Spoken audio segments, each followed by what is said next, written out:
Alright, y'all, today I'm going to be teaching you how to create a fire. And this is a fire for camping and cooking, not for arson. If you use fire unresponsibly, that's not on me, that's not on anyone, that's on you. Always be careful around fires, it is dangerous. That being said, here we go.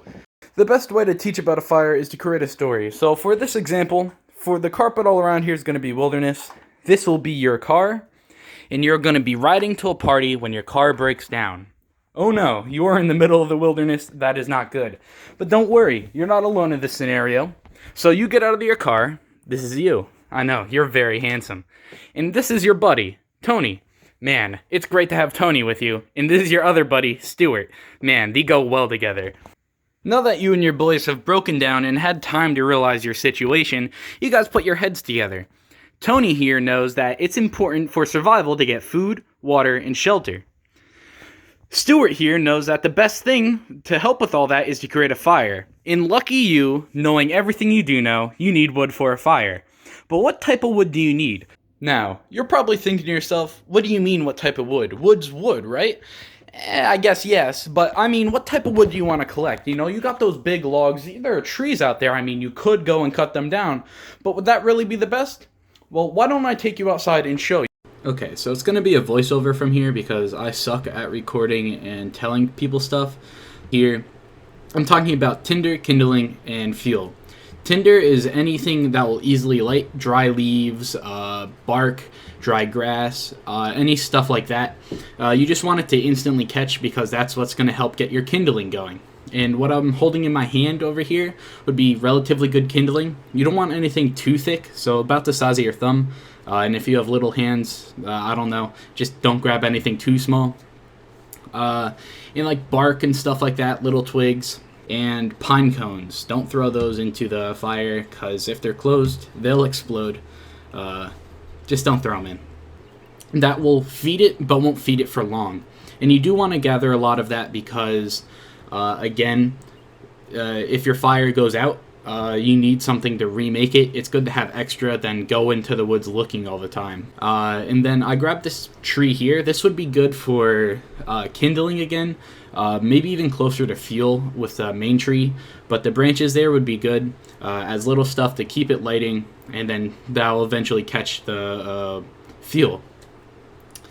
And then I gather along here looking for some fuel. Fuel could be anything like a big log, or basically just logs. You don't want anything too huge because, again, you don't want to like light a single log on fire. You want to make a campfire, which does involve some stuff we'll get onto later.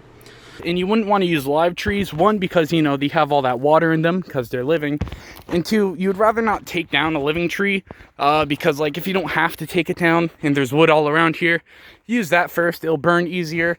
And, like, you might as well let the tree live. It provides oxygen and stuff.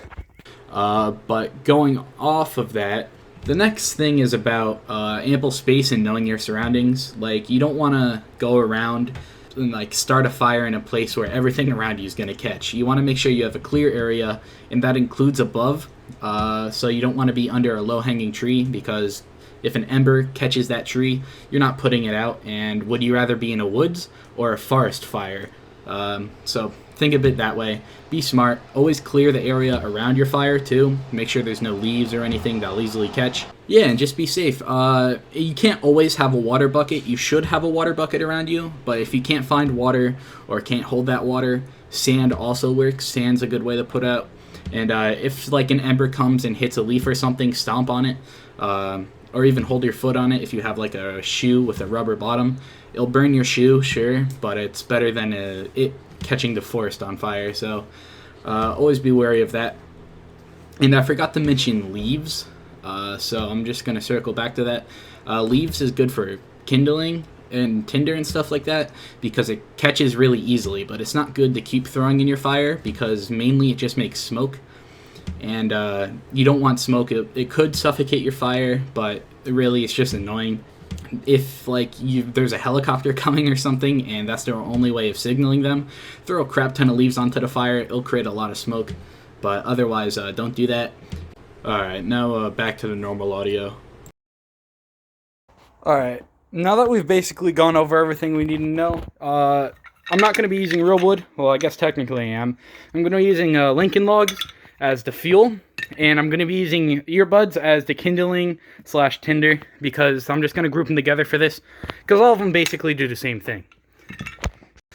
Also to note, make sure you're not near any wild animals and their enclosures. You don't want them attacking you if they're a mother, and you don't want to scare them off from where they're supposed to be if, you know, you're not in danger. So be wary of that. Okay, so here I have the basic 3 types of campfires you'll be setting up. First here is the log cabin, and the earbuds in the middle, again, represent the kindling and tinder, while the logs on the outside represent the fuel. The fuel is what will be mainly aiding your fire once everything gets going. So as you see here, typically you start with a base on the outside and weave it inside like a bit more, so that when the fire in here catches, it'll light these and then slowly move on to the bottom ones. Of course, typically won't be this neat. You're never really going to get wood the same length each time. So it'll more likely look like this or something like that, which is still fine. It'll catch. Then there's the teepee, which is incredibly hard to make with Lincoln logs. So luckily I had a teepee on me, and you'd put the fuel in here and then light it, and it'll all catch up and eventually collapse in on itself, basically making that just more fun. The flame will typically go higher, but almost all the times we make fires, we make them out of log cabins. 1, because it's the easiest and simplest, and 2, it's the most like, you could cook with it since it's nice and flat. You could do a lot of stuff. It's easy to refuel. Say you needed to refuel it, you just toss a log on top. Since it's basically in a square, no need to constantly redo it. Unlike the teepee, once it falls, you just keep throwing on. They're the same thing, different purposes. This is good for bonfires if you want a nice high fire, since all the wood's facing up, like a teepee. And then over here is the lean-to. As you see, we got the tinder and stuff all underneath. You'd light that, and it would light this. This is good for windy situations or like a cave where you don't want the smoke going everywhere. Again, we don't use this much, but the basic premise is you got one bigger log, and then you put a bunch of smaller logs. I did use a variety of sizes just to show, let it focus, just to show that, like, in the wild you'd be using different size ones. It's not all too big. This one, I mean, this is big compared to these, but in all reality, it's fine. You would put this one here since it's the biggest, but I used a round one. But mainly I'll be focusing on the log cabin here, because it's the simplest again, and really it's the easiest. You need 8 logs, really, a bunch of tindering in the middle. You can even do it with 6 if you're tight on wood. That will work for a while. That way you can feed it longer. And yeah, that's about it. So now that you know everything to know about making a fire, what will you 3 do? Well, of course, you'd make a fire. You're trying to survive out here. Look at you, getting wood. And look at Stuart over there, dual-wheeling wood. Looks like Tony got a bit too much on his hands, but, you know, whatever. Great work. Now that you guys have made a fire and can willingly survive, you guys can now wait for rescue. And look at that!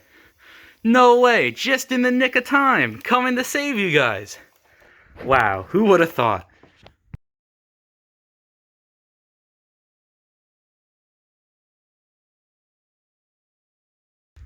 Sadly, though, there are consequences for missing the party. It was an amazing party, like a Great Gatsby level party, and y'all missed it, making you social outcasts. We can't have that. I said get down. Well, there's good news. You guys are bullet resistant.